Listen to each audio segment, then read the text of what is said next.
না আমি মানে বুঝতে পারি না, যখন আমার একটু তাড়াহুড়ো লাগে ঠিক তখনই আমার প্রবলেমগুলো কেন ফেস করতে হবে, ঠিক তখনই আমাকে প্রবলেমগুলো ফেস করতে হবে।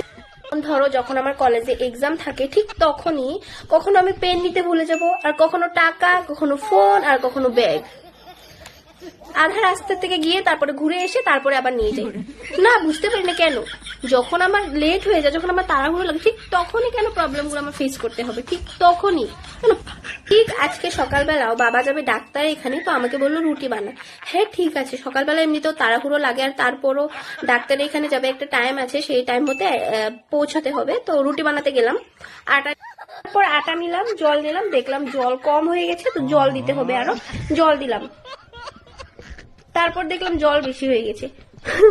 না মানে কুচবি কেন, এমনিতে আমার লেট হয়ে গেছে, তাড়াহুড়ো, জল বেশি হয়ে গেছে, আটা দিতে হবে, আটা দিচ্ছি দিচ্ছি দিচ্ছি, এত আটা দিচ্ছি তবুও হচ্ছে না, পুরো আটা দিতে দিতে এক গামলা করে দিয়েছি। এটাকে এবার কি করব, না এটা পিঠে হবে না এটা রুটি হবে, না বুঝতে পারছি না এটা দিয়ে কি করব। পরে এটাতে আটা দিয়ে দিয়ে দিয়ে দিয়ে অনেক কষ্ট করে এটাকে ঠিক করলাম।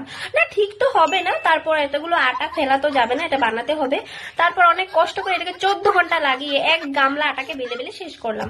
এবার রুটিগুলো ভাজতে হবে, রুটি ভাজতে গেলাম, তারপর কি হয়েছে বলতো, প্রবলেমের সময় প্রবলেম, প্রবলেমের সময় প্রবলেম। তারপর রুটিগুলোতে এবার ভাজতে হবে, গরম তাওয়াতে লেগে ভাজতে গেলাম, গরম তাওয়াতে লেগে দেখো আমার হাত পুরো ছেঁকা লেগে কি অবস্থা হয়েছে। এখানে ভালোভাবে দেখা যাচ্ছে না ক্যামেরাতে, কিন্তু অনেকটা জ্বালা পোড়া করেছে। মানে কুচবি কেন, দুনিয়ার যত সব প্রবলেম আমার জন্যই নাকি, কেন আমার সাথে কেন এমন হতে হবে, সব